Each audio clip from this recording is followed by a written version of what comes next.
नमस्कार साथियों, स्वागत है आपका हमारे YouTube चैनल पर। आज भगवान महावीर जयंती है। जो भगवान महावीर स्वामी जैन धर्म के 24वें तीर्थंकर थे, उनकी जयंती है। तो आप सभी को महावीर जयंती की हार्दिक शुभकामनाएं। इस वीडियो में हम बात करने वाले हैं कक्षा 8 के विज्ञान विषय के बहुत ही महत्वपूर्ण प्रश्न उत्तर की, जो आपके मॉडल पेपर से लिए गए हैं। ये आपकी तैयारी के लिए और अंतिम समय में कल आपके एग्ज़ाम है, तो आज इस वीडियो को आप शुरू से अंत तक ज़रूर देखें, आपके एग्ज़ाम में बहुत ही मदद करेगा। तो चलिए शुरू करते हैं। पहला क्वेश्चन है आपका, निम्नलिखित में से कौन जैव अनिम्नीकरणीय पदार्थ हैं? तो इसका सही आंसर है प्लास्टिक की जो थैलियाँ हैं वो जैव अनिम्नीकरणीय पदार्थ होते हैं। जैव अनिम्नीकरणीय पदार्थ क्या होते हैं? वे पदार्थ जिनको सूक्ष्म जीव कुछ समय के बाद सड़ा गला देते हैं और नष्ट कर देते हैं, वो जैव निम्नीकरणीय पदार्थ कहलाते हैं। और जिनको ऐसा नहीं कर पाते सूक्ष्म जीव, जैसे प्लास्टिक की थैलियाँ और प्लास्टिक के सामान वगैरह हैं, वो जैव अनिम्नीकरणीय पदार्थ कहलाते हैं। नेक्स्ट क्वेश्चन है आपका, नेप्थलीन की गोलियां बनाई जा सकती हैं? तो सही आंसर है कोलतार से। नेक्स्ट क्वेश्चन है, ईंधन के ऊष्मीयमान का मात्रक क्या है?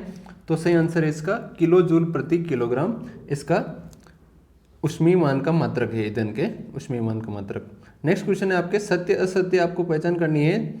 तो पहला है, भ्रूण एक एकल कोशिका का बना होता है। तो ये कथन आपका गलत है, क्योंकि भ्रूण एकल कोशिका का नहीं बना होता है। जब नर युग्मक और मादा युग्मक का युग्मन होता है तो युग्मनज बनता है, निषेचन होता है तो युग्मनज बनता है, तो वो एक एकल कोशिका होती है। लेकिन जब भ्रूण का विकास हो जाता है, युग्मनज से भ्रूण बन जाता है, तो वो बहुकोशिका, बहुत सारी कोशिकाएं उसके अंदर हो जाती है। तो ये एक एकल कोशिका नहीं है। नेक्स्ट है आपके, वृषण एस्ट्रोजन हार्मोन स्रावित करता है। तो ये कथन भी आपका गलत है। वृषण जो है वो टेस्टोस्टेरोन हार्मोन स्रावित करता है, और एस्ट्रोजन हार्मोन जो है वो मादा लैंगिक हार्मोन है। तो ये वृषण स्रावित नहीं करते हैं। नेक्स्ट क्वेश्चन है, भूकंप की भविष्यवाणी की जा सकती है? तो ये कथन भी गलत है। आपके भूकंप जो होता है उसकी भविष्यवाणी नहीं की जा सकती। अनुमान लगाया जा सकता है, लेकिन भविष्यवाणी, सटीक भविष्यवाणी करना संभव नहीं है। नेक्स्ट क्वेश्चन है आपका, निरापद दियासलाई की तिल्ली के सिरे पर लगने वाले दो रसायनों का नाम लिखिए। तो पहला जो रसायन होता है वो होता है एंटीमनी ट्राइसल्फाइड, और दूसरा होता है पोटेशियम क्लोरेट। ये इन दोनों में से कोई भी एक जो है दियासलाई बनाने में काम में लिया जाता है। नेक्स्ट क्वेश्चन है आपका, निषेचन किसे कहते हैं? तो जब नर युग्मज और मादा युग्मज मिलते हैं और उनका संलयन होता है तो युग्मनज बनता है। तो वो जो युग्मनज बनता है, इसकी क्रिया को ही निषेचन कहा जाता है। और दूसरे शब्दों में इसको ये भी कह सकते हैं कि शुक्राणु, जो नर युग्मज होते हैं शुक्राणु होते हैं और मादा युग्मज अंडाणु होते हैं, तो अंडाणु और शुक्राणु के मिलने से और संलयन से जो क्रिया होती है, संलयन की क्रिया होती है, वो निषेचन कहलाती है। नेक्स्ट क्वेश्चन है आपका, लड़की या लड़के के निर्धारण के लिए क्या माँ उत्तरदायी है? तो इसका जो आंसर है, माँ इसके लिए बिल्कुल भी उत्तरदायी नहीं होती है, क्योंकि जो लड़के और लड़की का निर्धारण होता है वो पिता के लिंग गुणसूत्र जो एक्स और वाई होते हैं उनके कारण होता है। अगर एक्स आएगा पिता के गुणसूत्र से तो लड़की उत्पन्न होगी, और वाई आएगा तो लड़का उत्पन्न होगा। लेकिन माँ से तो हमेशा ही एक्स गुणसूत्र इनमें से ही आएगा, कोई भी एक्स ही आएगा, तो माँ उसके लिए बिल्कुल भी उत्तरदायी नहीं होती है। नेक्स्ट क्वेश्चन है आपका, कांच की छड़ को रेशम से रगड़ने पर कांच की छड़ पर आवेश उत्पन्न होता है, यह विद्युत आवेश क्या कहलाता है? तो कांच की छड़ को रेशम पर रगड़ने से धन आवेश उत्पन्न होता है, और ये जो धन आवेश उत्पन्न होता है वो स्थैतिक आवेश कहलाता है। नेक्स्ट क्वेश्चन है आपका, चंद्रमा की कलाओं से क्या आशय है? तो चंद्रमा की कलाएं क्या होती है? महीने भर में चंद्रमा अपना आकार बदलता रहता है, क्योंकि उसके ऊपर जो सूर्य का प्रकाश पड़ता है वो अलग अलग भाग पे पड़ता है, तो कम या ज़्यादा उसका भाग दिखाई हमको पृथ्वी से दिखाई देता रहता है। तो वो जो आकृतियाँ, विभिन्न आकृतियाँ होती है, वही चंद्रमा की कलाएँ या चंद्र कलाएँ भी कहलाती हैं। नेक्स्ट क्वेश्चन है आपका, विषाणु या वायरस क्या है, समझाइए।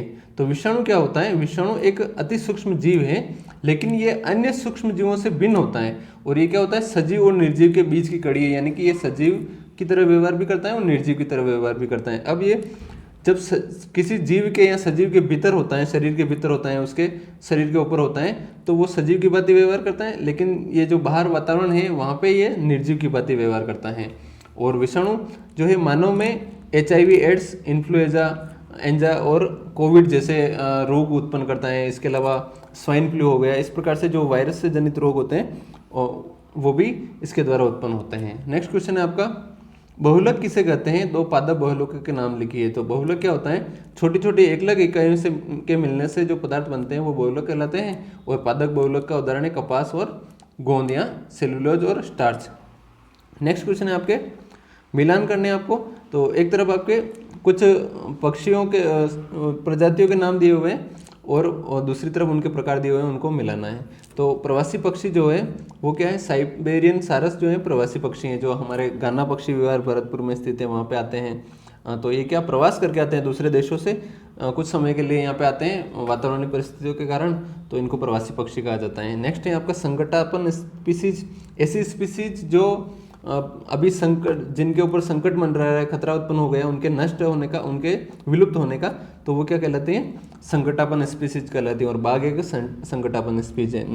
नेक्स्ट है आपके विलुप्त स्पीसीज, तो जो प्रजातियां बिल्कुल ही विलुप्त हो गई हैं, खत्म हो गई हैं, उनका जो वजूद है अभी बिल्कुल भी नहीं है, तो वो क्या कहलाती है, विलुप्त स्पीसीज। और डायनासोर एक प्रकार से विलुप्त स्पीसीज है। नेक्स्ट है आपके विशेष क्षेत्रीय स्पीसीज, तो भारतीय उड़न गिलहरी है, विशाल उड़न गिलहरी, वो है विशेष क्षेत्रीय स्पीसीज जो कुछ विशेष क्षेत्रों में पाई जाती हैं। नेक्स्ट क्वेश्चन है आपके सत्य असत्य की जांच करनी है। तो पहला है कोयला एक जीवाश्म ईंधन नहीं है, तो ये कथन गलत है क्योंकि कोयला एक जीवाश्म ईंधन है। नेक्स्ट है कोक एक कठोर संरंध्र काला पदार्थ है, तो ये कथन आपका सत्य है। नेक्स्ट है कोलतार एक सुगंधित काला गाढ़ा द्रव्य है, तो ये कथन भी आपका असत्य है। नेक्स्ट है आपका बहुकोशिकीय और एक कोशिकीय जीव को समझाइए। तो बहुकोशिकीय जीव क्या होते हैं, ये बहुत सारी अधिक कोशिकाओं से, एक से अधिक कोशिकाओं से मिलकर बने होते हैं, और ये हर बहुकोशिकीय जीव का जो आरंभ होता है वो सिर्फ एक कोशिका से ही होता है हमेशा। और ये जो एक कोशिका होती है जिससे जीव का आरंभ होता है वो क्या कहलाती है, निषेचित अंड कहलाती है। और निषेचित अंड का गुणन होता है और बहुत सारी कोशिकाएं बनती जाती हैं और ये मल्टीप्लाई होती जाती है, और वृद्धि और परिवर्तन के साथ साथ कोशिकाओं की संख्या में वृद्धि हो जाती है, बढ़ोतरी होती जाती है, और ये बड़े एक बहुकोशिकीय जीव का निर्माण होता है। नेक्स्ट है आपका एक कोशिकीय जीव। तो एक कोशिकीय जीव क्या होता है, जिनका शरीर एक ही कोशिका से बना होता है और इनके अंदर जो सारी क्रियाएं होती हैं, जो बहुकोशिकीय जीव में बहुत सारी अलग अलग कोशिकाओं के द्वारा होती हैं, जैसे उत्सर्जन हो गया, जनन हो गया, तो वो सारी क्रियाएं एक कोशिकीय जीव में सिर्फ एक ही कोशिका से संपन्न होती हैं। और एक कोशिकीय जीवों के उदाहरण देख लेते हैं। एक कोशिकीय जीव है, उदाहरण के लिए अमीबा, पैरामीशियम, शैवाल और माइकोप्लाज्मा, ये एक कोशिकीय जीव हैं। नेक्स्ट क्वेश्चन है आपके बल द्वारा उत्पन्न किए जा सकने वाले 4 प्रमुख प्रभाव बताइए। तो बल से क्या होता है, एक तो किसी वस्तु जो विराम अवस्था में है उसको गति दे सकते हैं, और जो गति की अवस्था में हो उसको रोक सकते हैं, विराम अवस्था में कर सकते हैं, तो गति की अवस्था में परिवर्तन कर सकते हैं। दूसरा जो प्रभाव होता है वो चाल में परिवर्तन, किसी वस्तु की चाल को कम या अधिक बल के द्वारा किया जा सकता है। नेक्स्ट है दिशा में परिवर्तन, कोई गतिशील वस्तु है तो उसकी दिशा, गति की जो दिशा है उसके अंदर परिवर्तन भी बल द्वारा किया जा सकता है। नेक्स्ट है आपके वस्तु की आकृति अथवा आकार में परिवर्तन भी बल के द्वारा किया जा सकता है। तो बल के द्वारा इनमें से जो कुछ या सभी प्रभाव जो है वो उत्पन्न किए जा सकते हैं। नेक्स्ट क्वेश्चन है आपका स्थैतिक घर्षण और सीमांत घर्षण को समझाइए। तो सबसे पहले हम देख लेते हैं घर्षण क्या होता है। तो जब कोई वस्तु एक जगह पर पड़ी होती है, स्थित होती है, किसी धरातल पर या समतल पे पड़ी होती है, किसी भी सतह पे पड़ी होती है, समतल हो या कौन सी भी सतह हो वहाँ पे पड़ी है, तो हम उसके ऊपर बल लगाते हैं। तो जिस प्रकार से हम इस दिशा में बल लगा रहे हैं, जैसे कि हम उसके ऊपर इस दिशा में बल लगा रहे हैं, तो क्या होगा कि वस्तु स्थिर ही रहेगी कुछ समय तक। कुछ बल अगर हम थोड़ा बल लगाएंगे तो वो वस्तु स्थिर ही रहेगी। तो वो स्थिर क्यों है, क्योंकि जो वस्तु किसी सतह पर स्थित है तो उसके ऊपर उनके बीच में एक विपरीत दिशा के अंदर एक बल लगता है, तो उस बल को घर्षण बल कहते हैं। और जब हम वस्तु के ऊपर घर्षण बल का मान बढ़ाते जाएंगे तो वस्तु का जो घर्षण होता है, घर्षण का मान भी बढ़ता जाएगा और वस्तु स्थिर ही बनी रहेगी। और जब वस्तु स्थिर बनी रहेगी तो उसके ऊपर जो घर्षण है, जो घर्षण बल कार्यरत हैं, वो स्थैतिक घर्षण कहलाता है। लेकिन एक स्थिति ऐसी आएगी जब स्थैतिक घर्षण का मान अधिकतम हो जाएगा, घर्षण का मान अधिकतम हो जाएगा, तो उस घर्षण को सीमांत घर्षण कहते हैं, और उस समय तक वस्तु स्थिर ही रहती है। लेकिन जैसे ही सीमांत घर्षण से अधिक घर्षण, अधिक बल हम लगाएंगे उसके ऊपर, तो फिर वो वस्तु क्या होगा, गतिशील हो जाएगी। और गतिशील अवस्था में उसके ऊपर जो बल, घर्षण बल कार्यरत होता है, वो गतिक घर्षण कहलाता है। और जो गतिक घर्षण होता है वो स्थैतिक घर्षण और सीमांत घर्षण दोनों से कम होता है। यानी कि वस्तु जब चलना आरंभ हो जाती है तो उसके ऊपर लगने वाला घर्षण है वो कम हो जाता है। इस प्रकार से आपको लिखना है। नेक्स्ट क्वेश्चन है आपका दोलन गति और आवर्ती गति को समझाइए। तो दोलन गति क्या होती है, जब कोई वस्तु किसी एक मध्य स्थिति से इर्द गिर्द इधर और उधर बार बार अपने पथ को दोहराते हुए गति करती हैं तो वो दोलन गति कहलाती है। और आवृत्ति क्या होती है?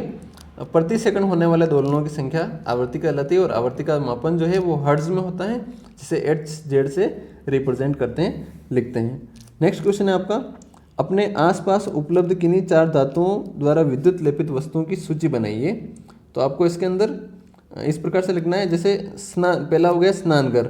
स्नानगर की टोटी और गैस का बर्नर जो होता है उसके ऊपर क्रोमियम जो धातु होती है उसका विद्युत लेपन होता है। नेक्स्ट है आपका, आभूषण बनाने वाली सस्ती धातुएं होती हैं, उनसे क्या होता है? आभूषण बनाए जाते हैं सबसे पहले, और फिर उसके ऊपर सोने और चांदी का जो है विद्युत लेपन किया जाता है, पॉलिश चढ़ाई जाती है ताकि वो आकर्षक और सुंदर लगे। नेक्स्ट है आपका, लोहे की जो वस्तुएं होती हैं, कुछ वस्तुओं पे टीन का लेप किया जाता है, टीन का विद्युत लेपन किया जाता है। और कुछ जो लोहे की वस्तु जैसे बाल्टी वगैरह हैं उनके ऊपर जिंक का विद्युत लेपन किया जा सके और किया जाता है। और इसका जो कारण है वो क्या है कि इनके लेपन से विद्युत जो लोहे की वस्तु होती है उसके ऊपर जंग नहीं लगता है और वो जल्दी खराब नहीं होती हैं। नेक्स्ट क्वेश्चन है आपके, तारामंडल अर्सा मेजर के बारे में आप क्या जानते हैं वो लिखना है। तो अर्सा मेजर क्या है? एक तारामंडल है जो हमारे सप्तऋषि तारामंडल जो हमारे आम बोलचाल की भाषा में बोला जाता है उसी को अर्सा मेजर कहा जाता है। और इसके जो अन्य नाम है वो है ग्रेट बियर और बिग डियर, ये भी सप्तऋषि तारामंडल को कहा जाता है। और इसके अंदर जो है संख्या कितनी होती है तारों की? तो सात तारे इसके अंदर होते हैं, इस पूरे समूह के अंदर।